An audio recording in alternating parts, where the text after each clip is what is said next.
माझं नाव सलीमा मुजावर. काय त्रास होते तुम्हाला? मला ना पायाने चालताना आणि उभं राहिल्यावर अशी भरपूर तकलीफ आहे. म्हणजे काय तकलीफ होते? उभं राहायला जमतं का? मणक्यातून थोडं राहते मी, पण जास्त वेळ नाही राहू शकत. आणि चालताना? चालताना थोडं चालणार, जास्त नाही. मग चालल्यानंतर पायामध्ये मुंग्या येतात का? मुंग्या येतात भरपूर, बसल्यावर बी येतात, झोपल्यावर बी येतात, चालताना बी येतात. मुंग्या कंटिन्यू मुंग्या येतात. अच्छा, ठीक आहे. हा त्रास कधीपासून होतोय तुम्हाला? झालं 1 वर्ष झालं. अच्छा, मग ह्याच्या आधी कुठे ट्रीटमेंट घेतली होती? घेतली होती. अच्छा, पण काही फरक नाही पडला. ठीक आहे, आपण 2 मिनटं जरा बघा, बेडवरनं खाली उतरून जरा चालून बघूया कसं वाटतंय. थोडं इकडे इकडे या चालत. पाय असं अटकत अटकत टाकावं लागतो का तुम्हाला? अच्छा, या बघू. ठीक आहे, परत तुमच्या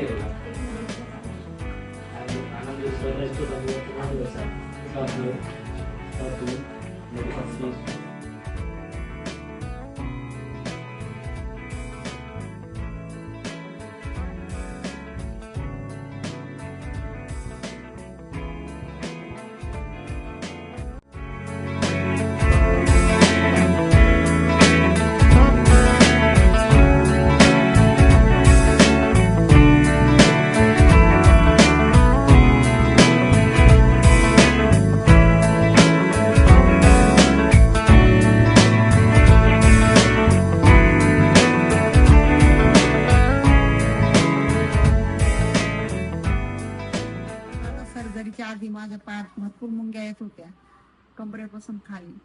आणि आता ना ठीक आहे, भरपूर टक्के बरं वाटतं.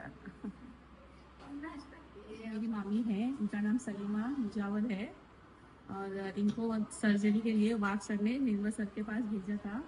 और इनको मतलब बहुत प्रॉब्लम होता, चलने में, पैर में वगैरह मुंगी बहुत आती थी। जब से इनकी सर्जरी हुई 70% इनको बहुत फायदा हुआ यहाँ से। इतनी तकलीफ नहीं हो रही, अच्छे से चल रहे। सुबह में चल रहे हो, सुबह शाम को बताना थोड़ा। हाँ, 8-10 घंटे बाद ये चलने फिरने लग गए।